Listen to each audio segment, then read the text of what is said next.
And thanks, Jess. Um, and yeah, I've been wanting to host this panel for some time, since actually meeting one of our other panelists here, who is actually going to be filling in the role of panelist rather than co-moderator.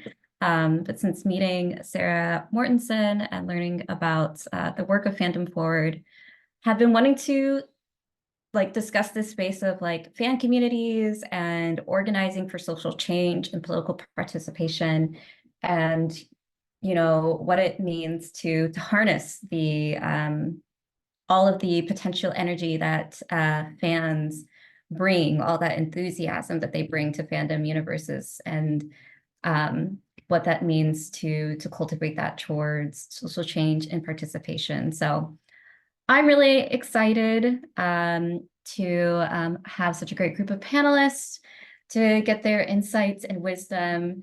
We'll also have some space for y'all to learn a little bit. We'll have an exercise this evening as well, so you'll get to meet and work with each other. And of course, time for question and answer. To the point of questions, please do use the Q&A function for questions, because we don't want to lose them in the chat. Encourage the chat to be an active space. Please continue to say hi to each other and respond, and love to feel your energy in that way. But in terms of Q&A, we want to make sure we get to all your questions. So please do use that function if you can. Lovely. So I'm going to just quickly introduce our panelists by sharing their name and their roles. And then they'll go into far more depth about the work that they do. So like I said, Sarah Mortensen is joining this evening as a panelist. Sarah is the campaigns director at Fandom Forward. Thanks for being here, Sarah. We have Portia Patterson-Hurst joining us as well, the Chief Experience Officer at Black Nerds Create. Thank you as well for being here. Portia, excited to hear from you. And last but not least, Nalini Stamp, who is the Director of Strategy and Partnerships at the Working Families Party. Yeah, really happy to have you all here. And I think I'd love to start with the first question of just hearing what has been y'all's journey with fan activism. And yeah, I'll just throw it out to whoever feels called to start us off. I guess I can go. I guess my path to fan activism, I don't know that there's a regular path to fan activism, so you can't say there's an irregular path. But I definitely was a fan of a certain magical series that led me into listening to a podcast that was led by two Black women, their cousins, called Wizard Team. And getting interested in that, and hearing other fans talk about that series, I learned about Fandom Forward. I became a volunteer for Fandom Forward, and then I learned more about wizard activism through my volunteer work with them. I'm currently a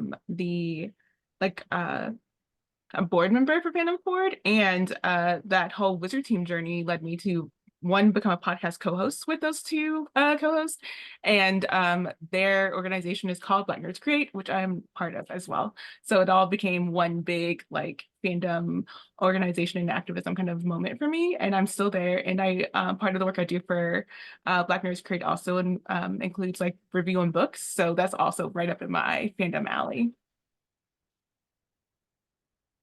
Yeah, I would say for me, I mean, I always feel like my first entry point was when I got, fairly active on Tumblr when I was in college. And I always say that Tumblr kind of radicalized me, which I think is true. And around that time, I mean, even before then, ever since I was really young, I was definitely a really big Harry Potter fan, and went on all the fan sites and conventions, and going to those fan conventions was how I found Fandom Forward, which at the time was called the Harry Potter Alliance. I'm sure we will talk about this, but I see a lot of people mentioning Harry Potter, and I think it's not not uncommon that people found fan activism through that fandom in particular. And it's really interesting to talk about how, a lot of things have evolved since the early days of the 2000s. But yeah, I that is how I found fan activism and how I found Fandom Forward. And I became a volunteer all the way back in 2015. I was a volunteer for 7 years, and then about 2 years ago, I became a paid staff member, and that's how fan activism became my job. So I've been in it for a long time, and I just love this community. I love the method of fan activism, and so I'm really excited to talk about it tonight. But that was kind of my journey into it, was all really related to Fandom Forward in particular. So yeah. Hey everybody, it's Nalini. I apologize in advance. I am coming under the weather, so if I cough, please thank you for your grace. I got into, my first fandom, my first two fandoms, my first loves were Star Wars and theater. I'm a big theater fangirly over here. But Star Wars so much so that I tattooed an Ewok on me because I just thought that, the revolution would come with teddy bears taking down things without big weapons. So that was my first kind of introduction into fandom and just fan culture. Going to, dressing up as an Ewok and going to Star Wars conventions with my mom when I was very young. And so I knew about community. And then years later, found Fandom Forward with its previous name. I also, Harry Potter came out when I was in 5th grade, and so the first one. And it is, and it was very much a part of my life. I even had a Harry Potter themed wedding. And, for me, obviously, yes. And so, after many years being inspired by Fandom Forward or their previous name, started to incorporate fan activism with Game of Thrones. That was really live, and we did like Game of Thrones. And now I organize Real Housewives fans and Bravo TV fans under the banner of Real Housewives of Politics. And I work for the Working Families Party, which is a great political force in the United States. Yay, thank you all so much. I just got initiated into the Real Housewives fandom, mostly because of Jenna Lyons brought me in. I was ready to see her. And yeah, Sarah, I also see some love for the Tumblr fandom. I feel like there's probably a direct line between LiveJournal, Zanga, Tumblr, now Substack, online journaling spaces, and finding our ways into fan communities. So yeah, and Sarah, maybe we could stick with you to start off this next question. But I know that Fandom Forward and your resources have these kind of pillars of best practices for fan activism. So maybe you can share some of those, and then I would love to hear everyone speak to how these kind of shared values show up within your fan activism work and the way you show up in those communities. Yeah, absolutely. I would love to talk about that. I should mention that a lot of this work that we're talking about tonight came from work that our fan organizer coalition has done, which both Nalini and Portia are a part of. And we have about 8 to 10 other fan organizers on that coalition. So these are all people that are, doing this work of fan activism in different fandoms and different spaces, it's just a really cool group of people. We have people from Percy Jackson fandom and Marvel fandom and Doctor Who fandom. And so these shared values that we kind of came up with came from that group and from really talking through like what is fan activism and what makes it work and what makes it special. Um, and the report that we all created together is called The Best Organizing Strategy You've Never Heard of. And so maybe I can also put a link to that in the chat as Nalini and Portia are talking. But the four core values of fan activism that the group came up with, and you know, not to say that these are the only values or the only pillars, but the ones that we thought were the most important when talking about fan activism were intentionality, accountability, imagination, and community care. Um, so yeah, I can definitely talk more through those, but I am interested to see like Nalini and Portia, how, you know, one or two of those you see have, you know, having come up in your work, to give some practical examples of why those are our pillars. Yeah, I mean, a big thing with intentionality, when we started to organize, when we thought about Real Housewives, which just for folks, knowing why would a progressive organization organize fans of Real Housewives with all the contradictions that they talk about? Bravo TV is the most watched network in the country of women between the ages of 18 and 45. It is in almost every market in the entire country of the United States. And with the attacks on abortion, with the attacks on lots of different things, and also this kind of like question about feminism, even if we are not saying it in a direct way, a lot of the base of Housewives fans are, we always say the gays, the theys, and the women, and so, but we have to show up intentionally in that space. And as opposed to, I think a lot of organizations who do campaigns will be like, oh, we just want to talk at these people. That doesn't really work. So having an intentionality of being a part of the community. And a big part of the community is Housewives memes and Bravo content memes. So we created a meme page called Real Housewives of Politics on Instagram, where we take Housewives memes and we explain current political events or current events. Like we did a lot explaining the writer's strike, because there was a whole conversation, and the Screen Actors Guild strike, because there was a whole conversation of like, where does reality workers fit into that? So I think intentionally coming to a place where like there's a lot of folks in the Housewives and Bravo fandom that uses memes to explain things or to talk about or to react about current events in the Housewives world as well was really important to us. So it's so, and also to create a space, we do watch parties in person so that people can gather and kiki and talk about these episodes, since they're like almost every day of the week with the new franchise. Before this conversation ends, I just want to share my devotion for Real Housewives franchise, and just let you know that I will be infiltrating the work that you're doing at some point. We will have to figure that out together. So I love it so much. I also want to like talk about, I guess, like the other tenet, the second tenet of what we did with the report is talking about accountability.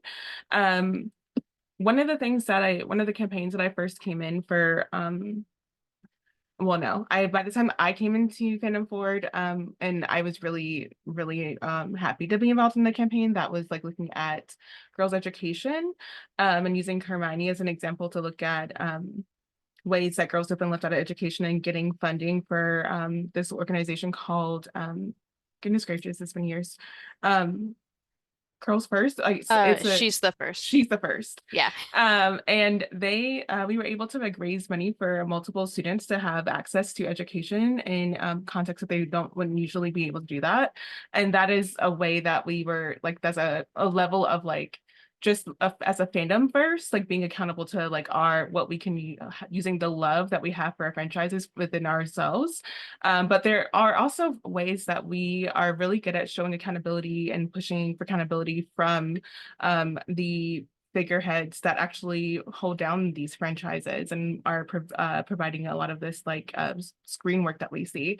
So one of the campaigns that I know preceded me was the Not in Our Name for Harry and the like getting free getting the chocolate to not be to be fair trade. And so that was a thing that was like very much like holding the franchise and everyone accountable to like do that in Harry's name. But another way that you might think that may have come to your head more recently was the ways that fans, like the way that fandom has like pushed a lot of these franchises to be accountable and beholden to like what they mean when they say like racial justice and diversity, and actually standing behind those hires that they made. And so if you recall the past couple of years where there's been a lot of backlash behind the casting of in what was the name of Obi-Wan Kenobi, one of the Inquisitors, she was cast and she was a Black woman, and the Star Wars franchise is not known.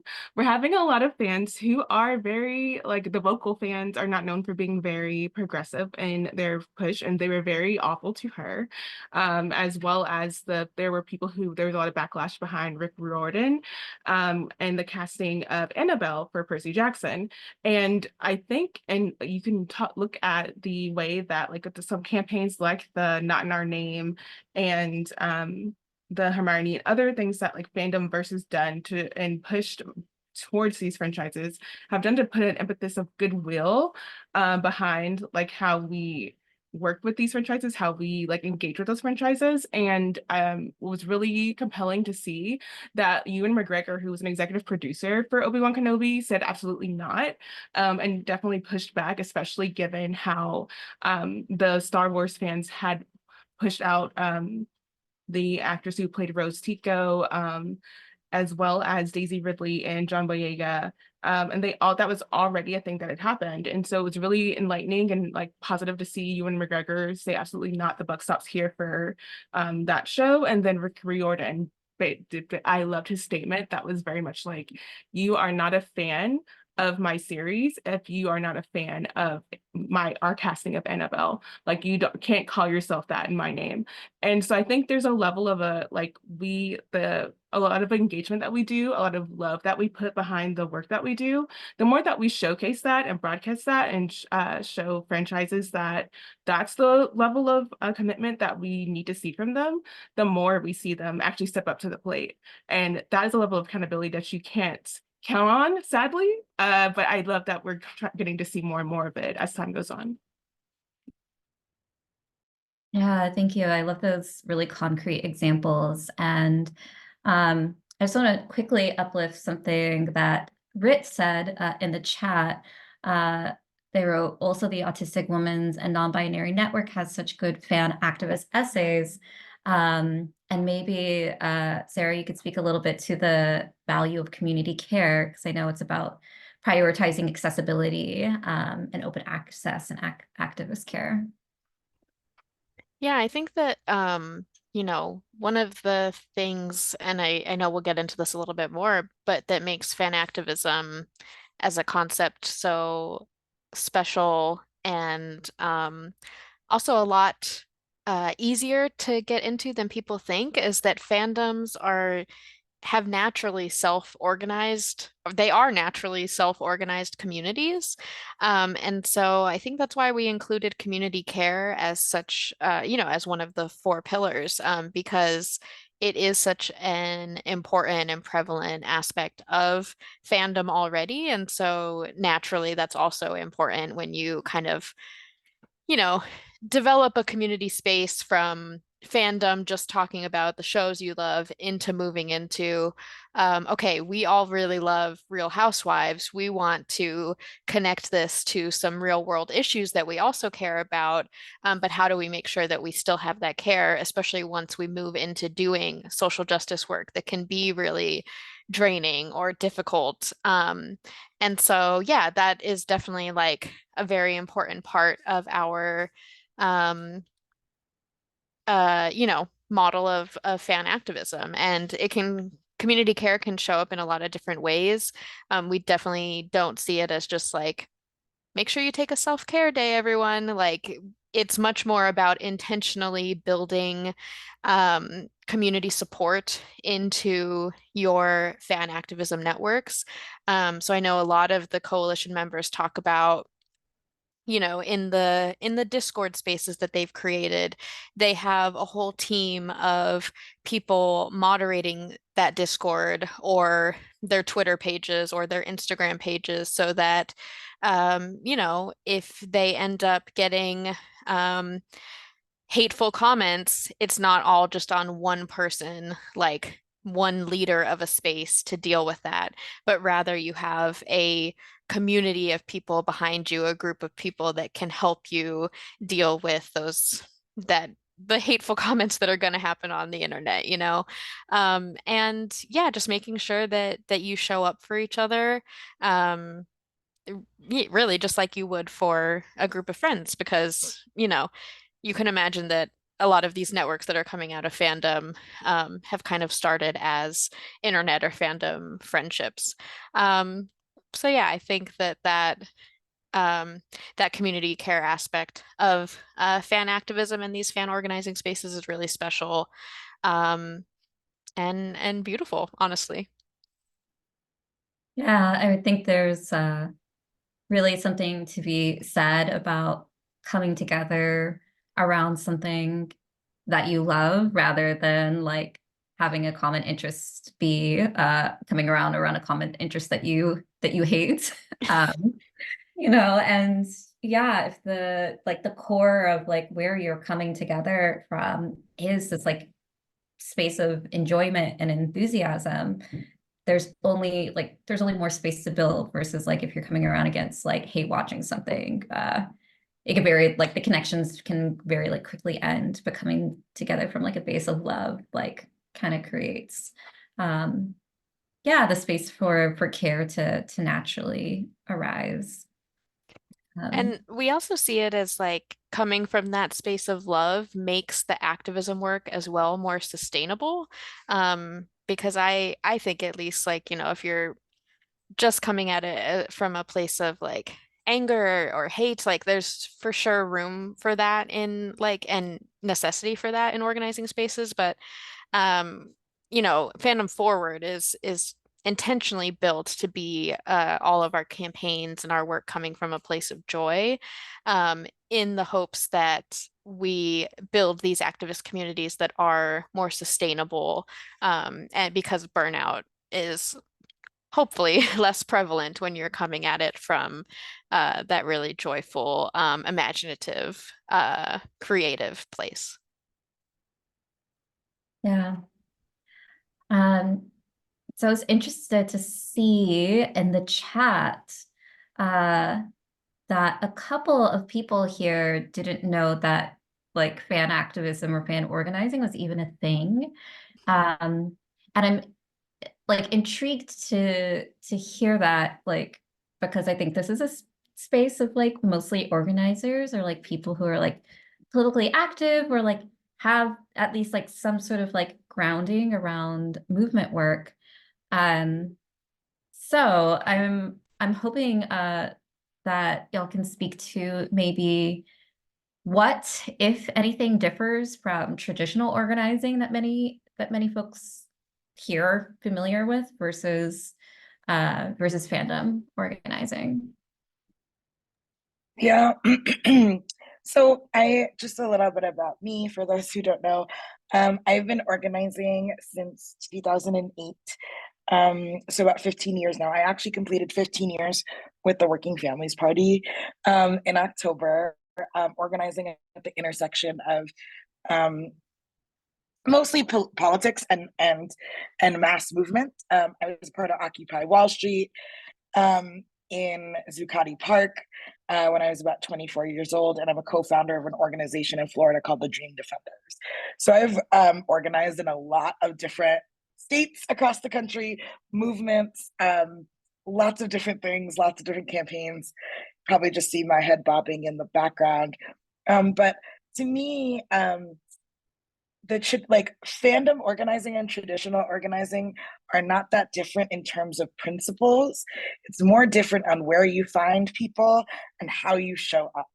A lot of fandoms are on, there are plenty of in-person things. Like somebody was mentioning, romance novels and like the fandom around that. There's like tons of conferences, like romance literary like conferences. There's like I really love young adult fantasy novels. It gets me to escape. I do not read nonfiction anymore because I just can't deal with it with the state of the world.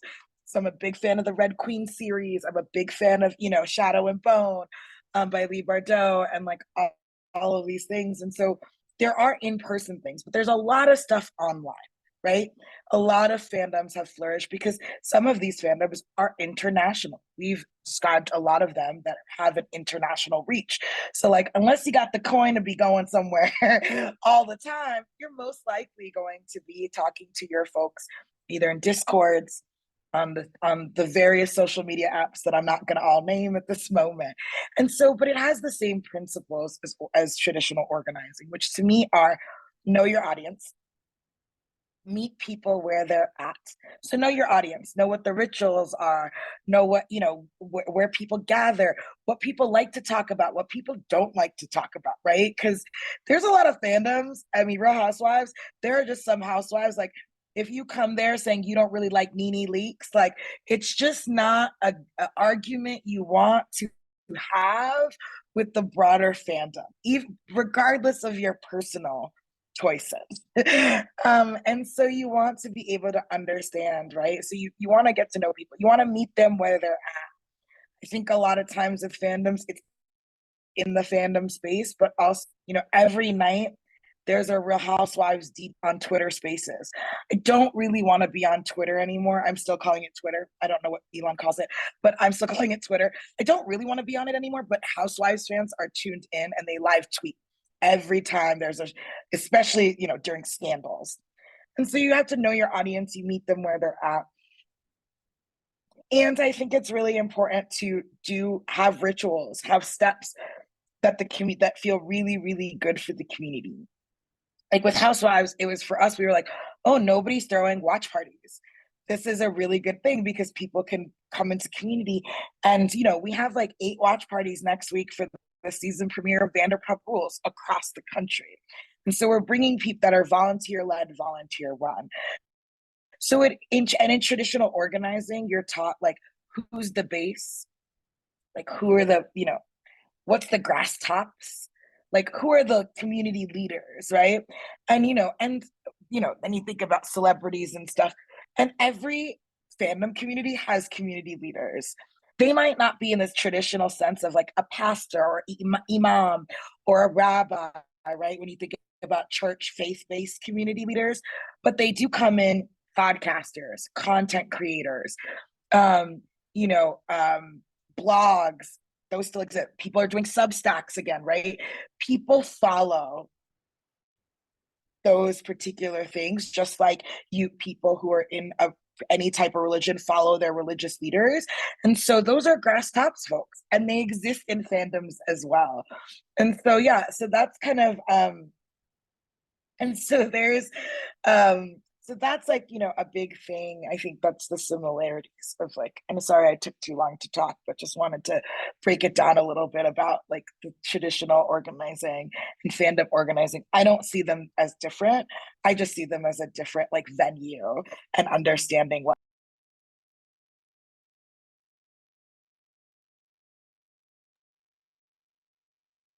Yeah, totally. Yeah, Sarah, Portia, do you have anything you want to jump in with? Yeah, I was just gonna add 2 things that made me think of. Hopefully, I don't lose them. But yeah, I was going to mention that at Fandom Forward, the overarching strategy that we have is training emerging activists to become fan activists. Really making those connections between the pop culture that people love and real world issues to get a lot of times young people, but really people of all ages, trained to engage in activism through this model of fan activism. And I think one of the main things we've found kind of on that side of things of working within fandom spaces to help these fandom communities move towards activism and move their fandoms forward, as you will, is that a lot of times the the fans and the leaders within these fandom communities like already have the organizing skills, that a lot of quote unquote traditional organizers will learn as well. They are again creating Discord communities and moderating them. They are organizing actions. Sometimes it looks more like, actions to save our show. I don't know if anyone who's listening is part of the Our Flag Means Death fandom, but that I love that show and it was recently canceled. And the fans organized to get a billboard up in Times Square that said "Save Our Flag Means Death." Like that is like organizing. What we do at Fandom Forward is just help also apply those skills to a more real world issues of inequity and through that lens. So yeah, I totally agree that like fan organizing and traditional organizing are not that different. It's just using the skills that fans are already developing in these communities. And then the other thing that I just wanted to point out is like how important we found it to be like authentic. So like if anyone here is interested in getting into fan organizing, I think we've found that it is like so important that you or like people on your team are like genuinely fans of the fandom that you want to organize within. Like fans can tell immediately if you are just like kind of faking it and just kind of, are trying to like make a Percy Jackson connection that doesn't quite fit. Like as Nalini pointed out, like fandoms have so many like rituals and hyper specific inside jokes and memes. And so that authenticity we found is like super important when getting into fan organizing. Yeah, I don't know, just made me think of that as well. And that aspect of it that we found to be really true. Great. And yeah, I'm like, didn't Our Flag Means Death just premiere? So learning new information on so many different levels here. Yeah. Cool. I have a couple more juicy questions that I want to make sure that we get to before we go into our exercise.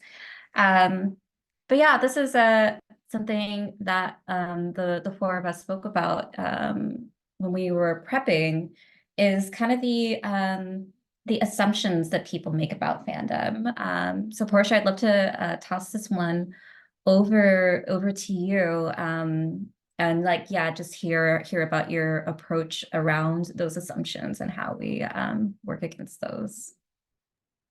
Yeah. I'm gonna make it about me for like 2 seconds, and then I promise I'm gonna swing it to everyone, like more than just me.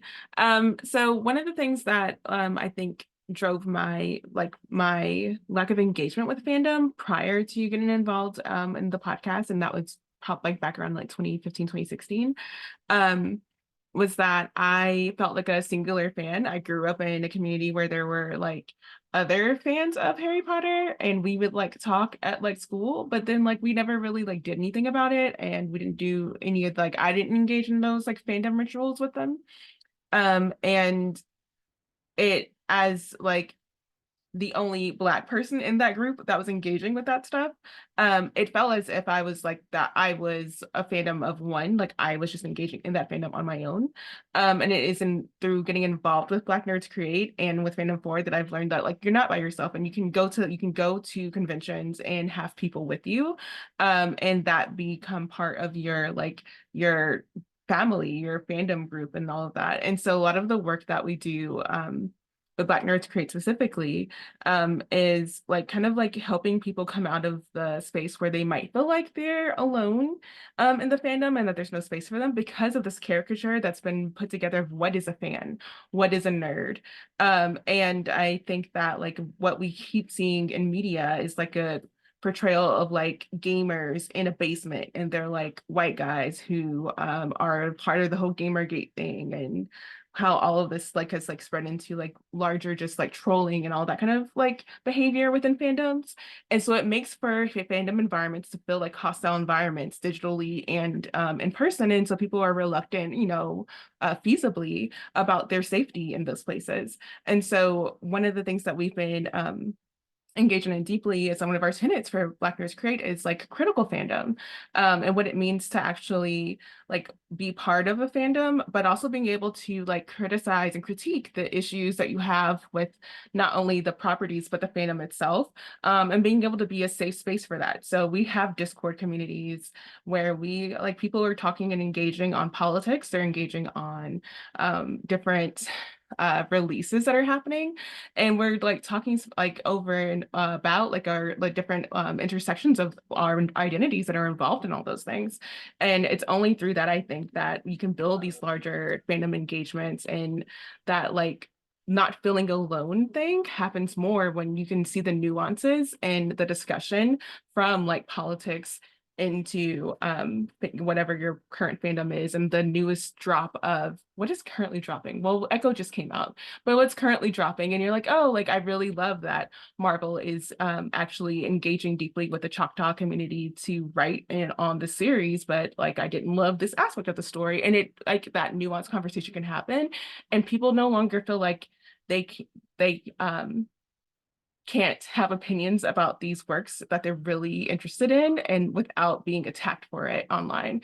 They like it's it's a private space online, but it's still online, like in the Discord. And I think that's something that we've been good about promoting at Black Nerds Create. And also I think the idea of like being able to create, because I know there's a lot of people who step into fandoms and may have secretly been writing but not publishing, or just in reading a lot of fanfic. And I know that there are a couple of people in our communities who have like grown into living all the way in that fandom fold, and like changing like their whole perception of what a nerd is or what a fan is.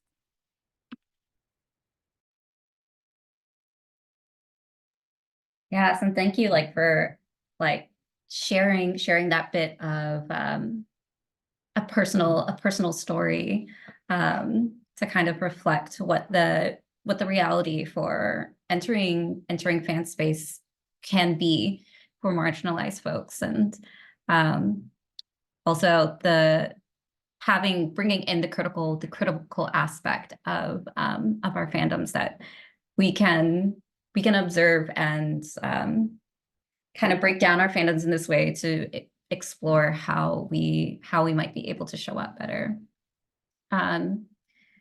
So this is kind of like what you're speaking to, of like speaking about the culture of fandom on the internet, and then, you know, particularly toxic fandom.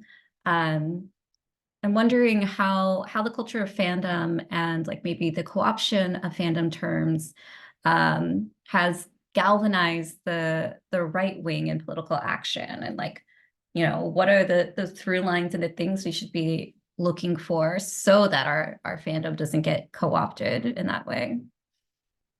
And I can toss it over to you. I can just, sorry. I mean, I'll just say like the example that is always the prime example that Portia already brought up, is that there is a clear lineage, and stay with me here. Actually, who remembers Gamergate? Like just say like I in the chat, just to make, or you know, raise your hands if you're on video.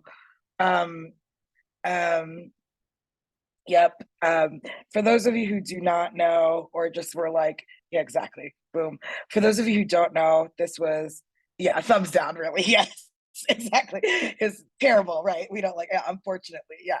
So this was a, you know, a gamer that was just exposing, she was exposing a toxic culture. It was critical fandom, right?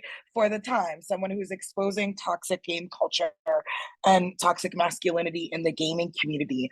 And all of a sudden, all of these men gamers or men, and even other folks who weren't in that, were just like immediately, it was like men's rights, men's rights. They used 4chan to really like amplify this. So much so that even 4chan had to be like, I don't know what we're doing here. Like, and we can go in a 4chan hole, so I'm not gonna go there, but you can trace the lineage of QAnon, which then was created through 8chan, back to Gamergate. If you think about all the folks, how QAnon first got out in circles, it was through gaming circles, it was through Reddit, it was through these 8chans, like all the conspiracy theories. They weren't just new ones, they were ones that people have been talking about for quite some time. And so you can actually you could actually trace the lineage.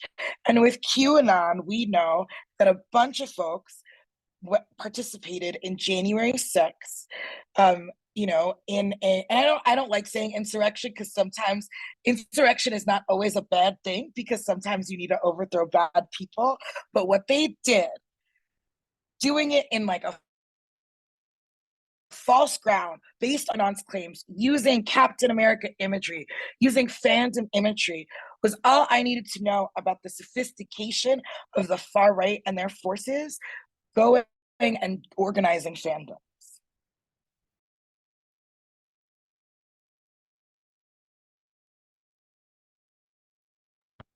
Yeah, and making, like Grayson just said, making that connection so clearly, I think it's really important, especially like where we are right now, to see the through lines of those spaces, so that we can notice and flag them, and make sure we're bringing that critical eye to fandom spaces. Different fandoms, generally have different political landscapes. The Harry Potter fandom tends to be very progressive, while Star Trek fandom might tend to be more centrist. Of course, there's nuance between everyone in those communities, but yeah, I think given that fandoms are so broad and made of individuals across the political spectrum, how can fan activism work to shift a narrative within its own community? I think this relates a little bit to one of the questions in the Q&A that Rebecca asked as well, of how do you approach getting buy-in from stakeholders who may not see the value of investing time and resources towards engaging fan communities?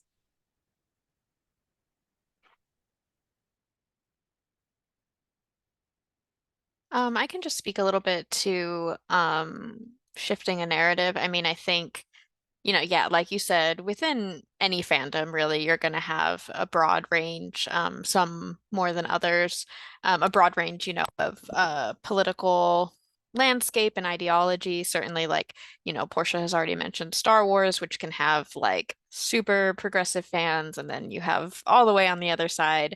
So I think yeah, in terms of shifting narratives, I mean, I think it's definitely a long game, and you have to kind of view it as such. And honestly, a lot of times, like with Fandom Forward, we just kind of work with the fans that are already more aligned towards what we are looking to achieve, and don't spend much energy on the far right.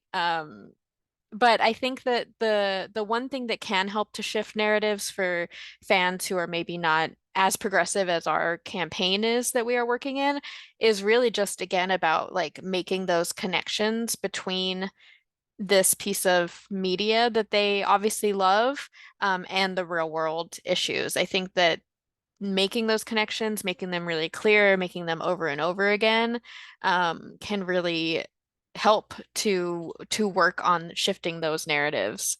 So yeah, that's my initial thought on that. I don't know if Nalini or Portia have more to add.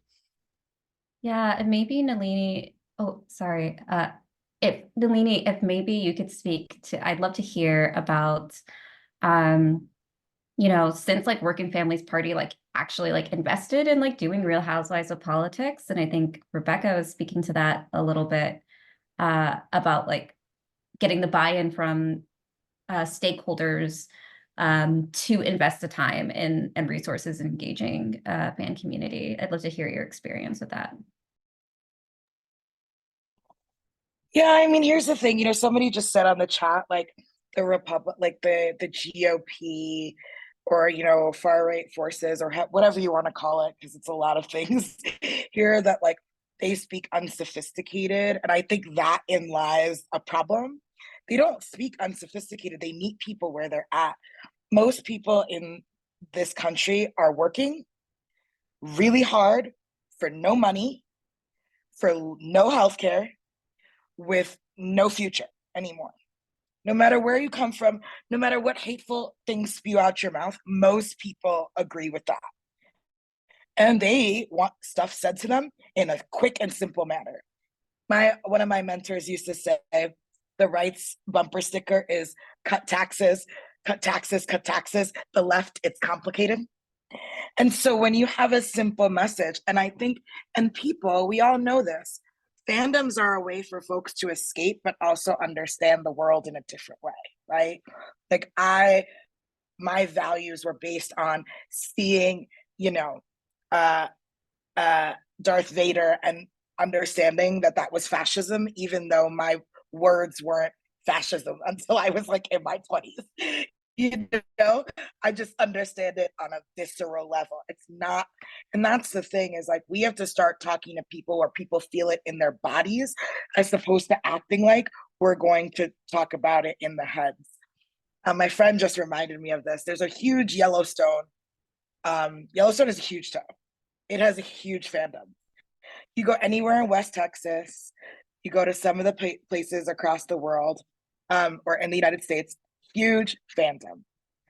And they this is not saying anything, Kevin Costner, like some intern is like, we should tell the truth, and he was like, you don't win campaigns, you don't win things by telling the truth.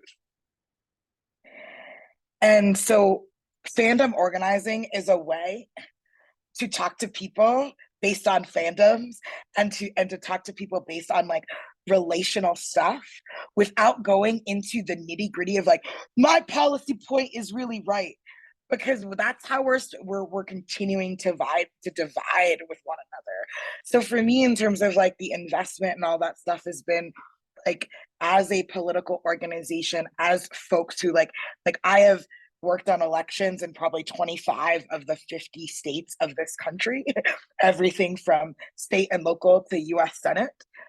I've won, I've lost more than I've won, to be honest. But the thing that is, for me, the reason why this is the best organizing strategy that you've never heard of, and why more people should do it, is because these communities are already organized. You're having conversations that are not just about personal opinions, but value sets, because fandoms set values and shared values. And that is way better to have conversations based on value set than just like, but my opinions on this. I mean, we can have those too, like Kiki at the bar, all that stuff. But to me, values is how we're going to actually set the future that we want. An equitable, just society is going to come from the values we show each other.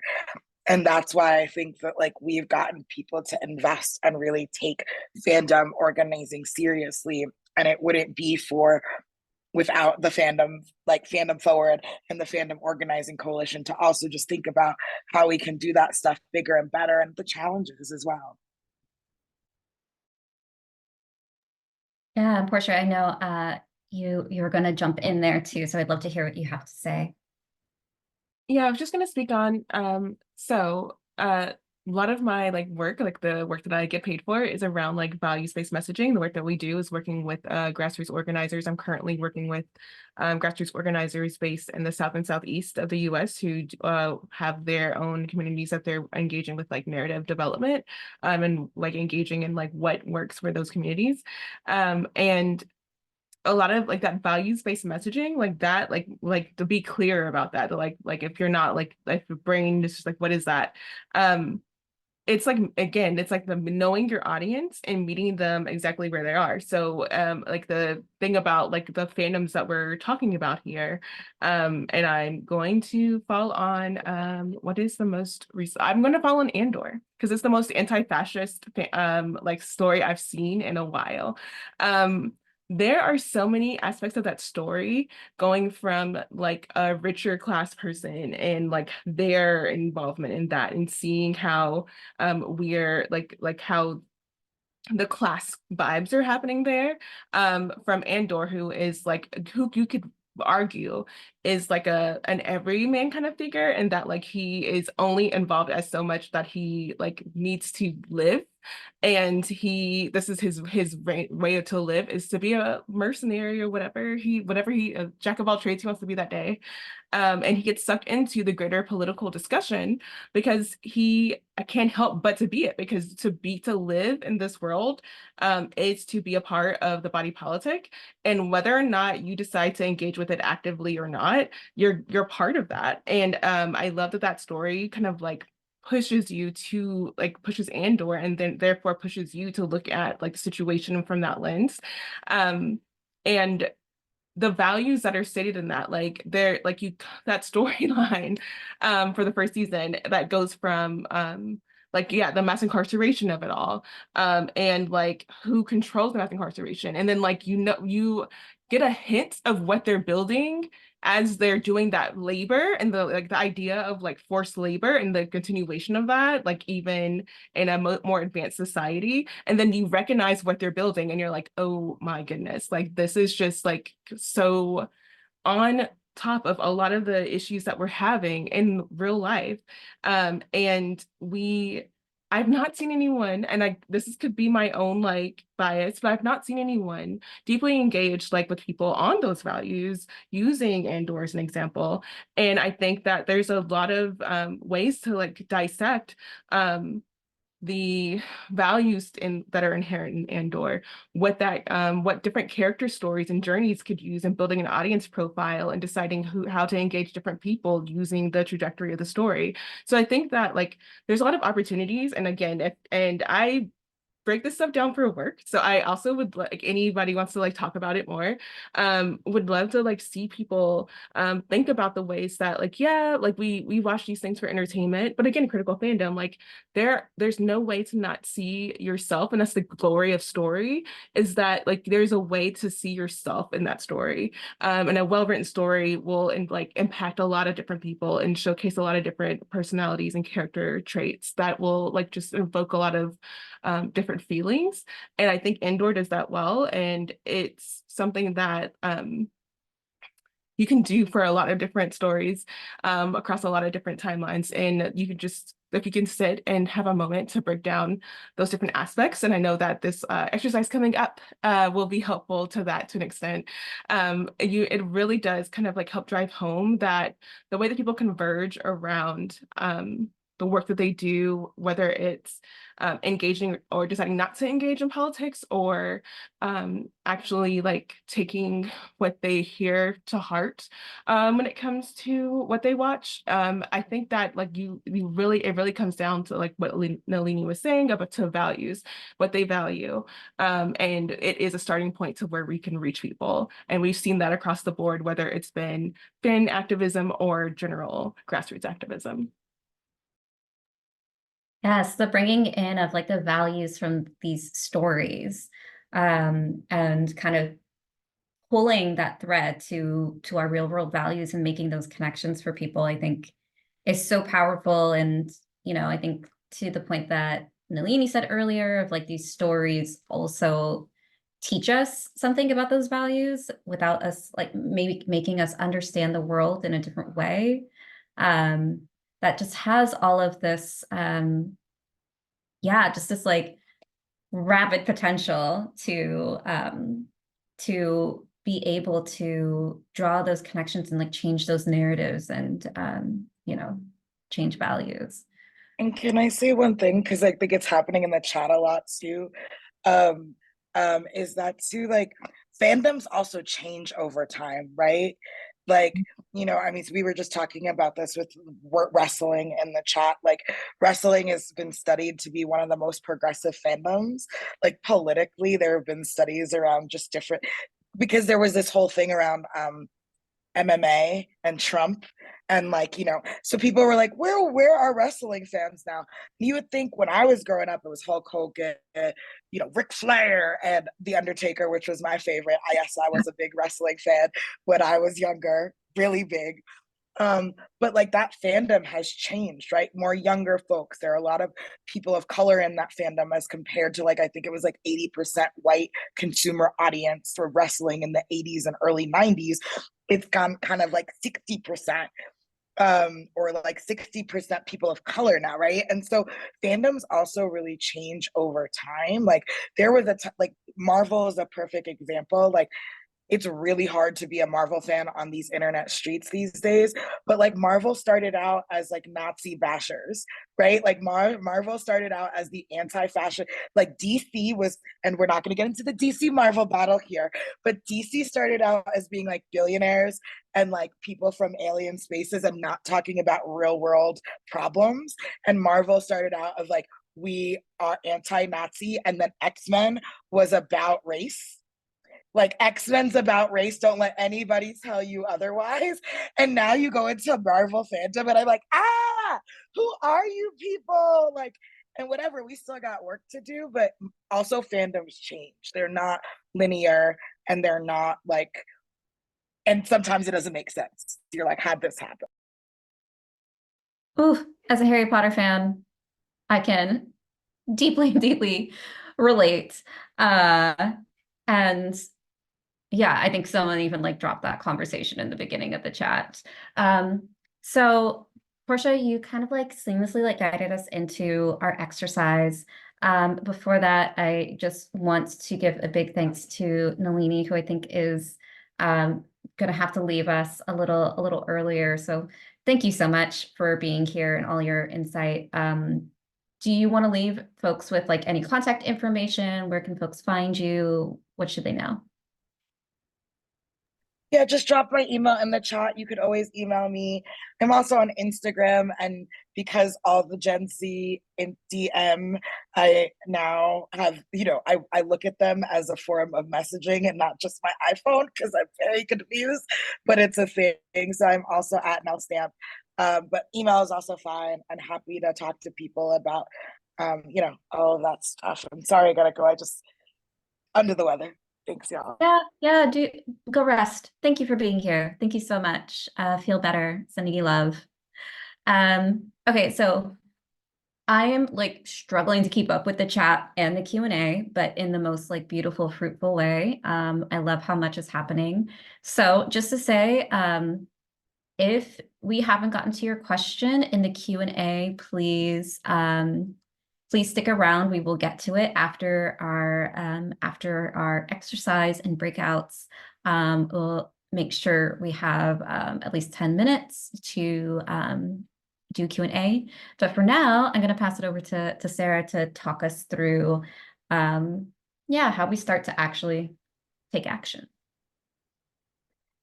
Yeah, so we are gonna do a little bit of a personal story exercise because we've been talking a lot about our own personal stories in regards to fan activism tonight. And it's potentially, if you've been around organizing spaces for a while, potentially something that you've already done, but we've, kind of modified it a little bit to be focused on your personal story around fandom and activism. So I'm going to try to share my screen really quick.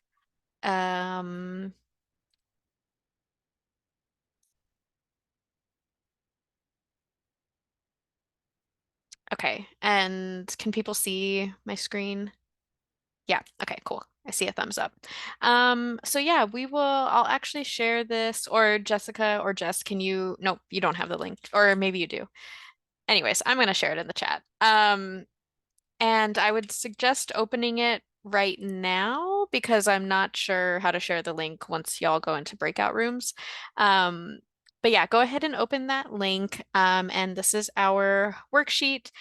There's some like logistical instructions up at the top just to go to file, make a copy. That way, this is like the master, so that way no one puts their work into here, but instead you have your own copy. And these are the elements of a personal story. Identifying a moment that caused you to stop and reflect, where you were forced to consider what values you wanted to follow. So this could really be anything. I recently did this exercise around voting, and I talked about the moment when I was in college and I did not vote during a midterm election, and then I was upset by the outcome of the election and how that moment really forced me to stop and reconsider what I could have done, my own personal power. And so that was the moment that I chose when I did this exercise. And then we think through a choice, a decision that you made in response to that moment or those moments. So for me, that was getting, well, first of all, committing to voting every chance that I had, because I felt that that was the least I could do. And beyond that, um, you know, I have gotten a lot more involved in voting, activism, and civic engagement since that moment. Um, and then the outcome is the action you took as a result of that moment or decision. So for me, that was joining some local volunteer groups that were doing work around voting, doing some fellowships, again, around get out the vote and protecting voting rights and making sure that everyone that can vote, well, that everyone can vote. And then finally, you think through and ask, what do you want? Who do you want to extend an invitation to act on this new outcome, this new choice that you've made? And how can you share that value with other people's in specific, concrete, and urgent ways? So that's the basis of the personal story. And so there are some tips here before you start working on the worksheet yourself, which is try to pick one specific moment, like in a specific time period. Like I shared, it was like 2014, I was in college, I did not vote, like very specific moment and very specific time. Use as many like details as you can as you are going through this, especially for moment and choice. But yeah, really just writing down those details will help you articulate your story. Um, Locate and express your story in terms of values, and the questions will help you get into that pretty easily. Use emotions, but be authentically you. It's not about creating like a sad story necessarily. It's just about telling your story. Always connect the story back to the work at hand. So how did this moment, how does it, no matter what moment you choose, how does that relate back to values that you learned or choices that you made that help explain why you're here tonight, really, why you were involved in organizing and in this movement. And then after you do this worksheet, it's important to practice with friends, with family, colleagues, to practice telling your personal story. So as you all go into breakout groups, what you're actually going to be doing is this step 1, and then there's a step 2, and it's really just answering these questions. So it is a bit of individual work, but I think you'll be in groups so that you can kind of talk through it. If anyone is like stuck on a certain point, you can talk with others about that.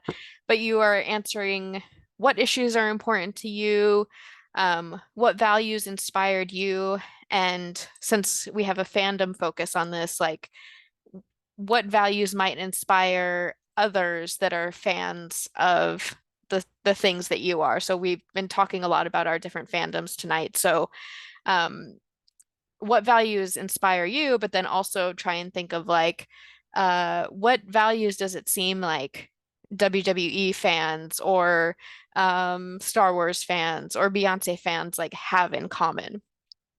In a few words, what personal story can you share that would show how you learned or acted on those values. What would you like fellow fans to contribute? Like in an ideal world, what do you think would be like really cool for all these Beyonce fans to get together and do together? Um, and then down here is when you actually get into the moment, the choice, the outcome, and the ask. And there are guiding questions to help you through that. So just get through, as much as you can. And after you make a copy, you have access to that Google Doc forever. So you can feel free to come back to it and continue working on it even after this point. But yeah, it might be a bit much to get through like in the time that we have remaining, but just do as much as you can. And yeah, I think that we will all come back together. And Jessica, you can you can do the timekeeping, but Yeah, definitely. Yeah, we'll go into breakouts for 10 minutes. So, yeah, of course, you might not finish the sheet. You have access to it, but also want it to be space for y'all to get to connect and meet one another and maybe continue some of the robust conversation that's been happening. So we'll go into breakouts for 10 minutes, and then we'll come back and have 10 minutes to close. And Jess, do you mind opening up those breakout rooms? Fans will fan, yes.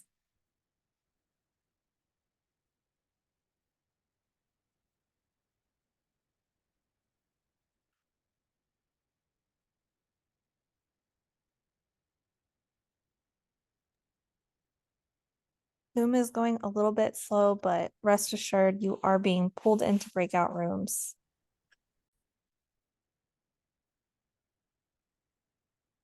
Yeah, Portia, do you want to say maybe a last word before we close out? Yeah, just to build off of what Sarah said, I will note, like, and again, this is back in the accountability, but also just like activism and engagement. I think that if you look at the progression of like how like people in general have come to talk about fair labor rights and all of that, we have actually grown, I think, as a populace and being better able to communicate about better labor practices and like holding the powers that be accountable for that. And I think that if you look at the success of more recent strikes across different fields, but specifically we saw that with the strikes in Hollywood, I think that a lot of that is powered by like fans are now better, like it's really interesting seeing the trajectory of fans going from being like conservatively like going along with the narratives that the franchises and the like corporations put out or into now being more understanding and aware of like what labor practices look like for the people who are building the effects and stuff like that on the screen, like on the they say enjoy. I think that like that progressive like progression of narrative and understanding comes from like the fan organizing and from like also from people like being able to engage their personal lives into critical fandom and then being able to better understand that, and that comes from being better able to like underline values and understanding, and then in regards to how we've been able to grow our community to like go along with us on that journey to like learn more and engage more in critical fandom. We, again, a lot of introverts, but we love to talk about our favorite TV shows and movies. So we've had a lot of like nights where we've been like, whenever Twitter used to be like top tier Twitter, we would have live tweets about like Game of Thrones or different shows, and then like having those discussions there, and then that would pull people into like, oh, this is really fun talking with y'all about this thing, like where else can we like engage, and then that's when you pull them into Discord community, and then we start having, and we get to know each other, we all get to know what we hold, and then we get to talk about a broad list of fandoms where we're also talking broadly about our lives. So I think that if you just like you work with your community where they are and start engaging them again, we are Black Nerds Create, so there was a lot of people who were hesitant about creation because they don't see themselves as creators, or they're infrequent creators, and I am one myself. And I think that even if that's a hard call, if you feel like the call of action that you have is a little bit harder to get buy-in, think about ways that you can slowly get people to that action point. And that might start with just some live discussion about a TV show every once in a while. Well, thank you so much, Portia and Sarah. This has really been truly insightful, and I'm seeing that reflected in the chat as well, that folks are, yeah, that this is like opening up new threads and new ways to engage and kind of like blend worlds. So if you are here because you are looking to like bring your activism and your movement work and your fandom together, this is the place. I'm glad that you found some of your people.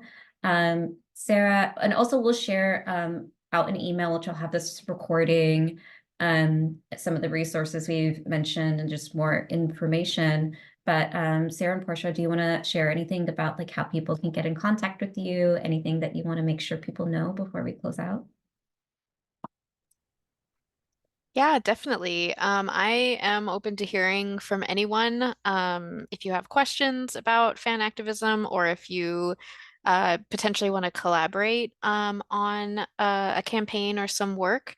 In particular, Fandom Forward is really focusing on two campaigns this year, which one is about the 2024 election. We are looking to train video game fans to get involved in civic engagement.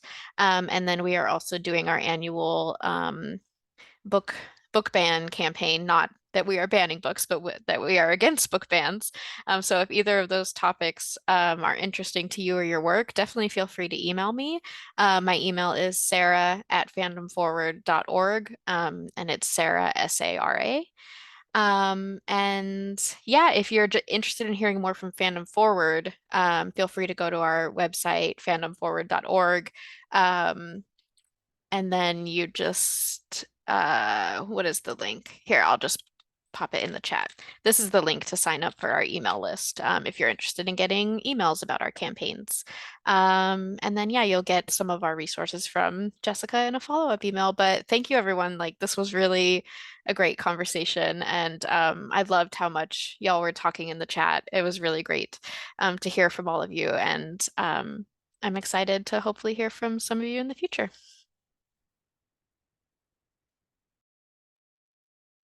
Same. Definitely. I put the link to Black Nerds Create Instagram. You can find all of us from there. I'm also on the podcast Wizard Team. So if you want to hear us talk about Black fantasy stories, it's called #WizardTeam on any podcast device that you use. You can follow me. I am not great at social media, but I will do my best. I will try to get better about that. But that is all mostly where you can find me. And if you want to like engage more about again, because I do research in this field and stuff like that. If you want to engage more about that, definitely feel free to hit me up at my name, Portia, P-O-R-S-H-E-A, at blacknerdscreate.com, and I will follow up with you. Well, thank you so much. If you want to come off mute or share some love in the chat, please do. Yeah, this has been such a great conversation, and yeah, I hope we can do something like this again. This feels very, very generative. So I would love to keep the conversation going. But for now, we'll say good night. And yeah, thanks everyone for being here. Have a good night. Bye, everyone. Thank you.